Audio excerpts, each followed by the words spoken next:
ওই সিটে বসবো মা। থ্যাংক ইউ বাবা, আমাকে নিয়ে এসেছো। এত থ্যাংক ইউ কেন দিচ্ছ? আমার কাছে তত টাকা নাই, তুমি এখন নিচে বসো। ঠিক আছে, মেজ দেখার মজাই তো আলাদা।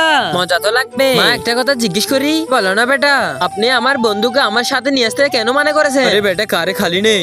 আমাদের কার তো খালিই ছিল। তুই তোর স্ট্যান্ডার্ড দেখ আর ওর স্ট্যান্ডার্ড দেখ। মাম্মি, আমি বড় হয়ে ক্রিকেটার হব। বাপ্পা, আমি বড় হয়ে ক্রিকেটার হব। ফাউ কথা বলিস না।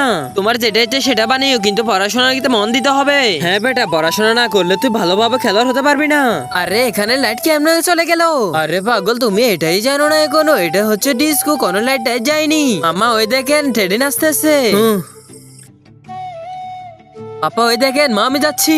তুই যেমন ইচ্ছে তেমন ভাবে নাচ বেটা। হ্যালো, আরে কুটকুট তুমি?